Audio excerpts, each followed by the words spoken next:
عطیہ نے بیان کیا، ان سے زہری نے، ان سے سعید بن مسیب نے اور ان سے ابو ہریرہ رضی اللہ عنہ نے کہ نبی کریم صلی اللہ علیہ وسلم نے فرمایا کہ 3 مسجدوں کے سوا کسی کے لیے کجاوے نہ باندھے جائیں، یعنی سفر نہ کیا جائے۔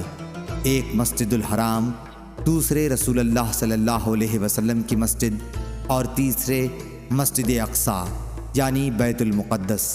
ان 4 باتوں کا بیان آگے آ رہا ہے۔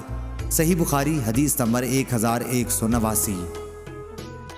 امام مالک نے زید بن رباح اور عبید اللہ بن ابی عبداللہ اغر سے خبر دی، انہیں ابو عبداللہ اغر نے اور انہیں ابو ہریرہ رضی اللہ عنہ نے کہ رسول اللہ صلی اللہ علیہ وسلم نے فرمایا کہ میری اس مسجد میں نماز مسجد حرام کے سوا تمام مسجدوں میں نماز سے 1000 درجہ زیادہ افضل ہے۔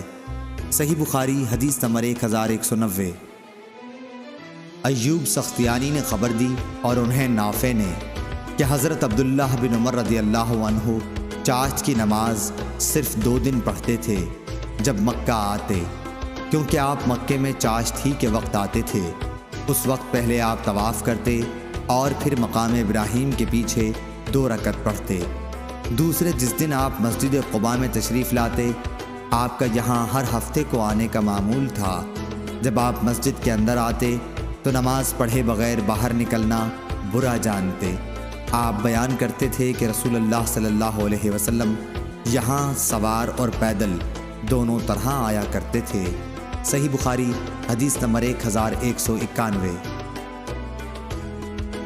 نافع نے بیان کیا کہ ابن عمر رضی اللہ عنہ فرمایا کرتے تھے کہ میں اسی طرح کرتا ہوں جیسے میں نے اپنے ساتھیوں صحابہ رضی اللہ عنہم کو کرتے دیکھا ہے، لیکن تمہیں رات یا دن کے کسی بھی حصے میں نماز پڑھنے سے نہیں روکتا، صرف اتنی بات ہے کہ قصد کر کے تم سورج نکلتے یا ڈوبتے وقت نہ پڑھو۔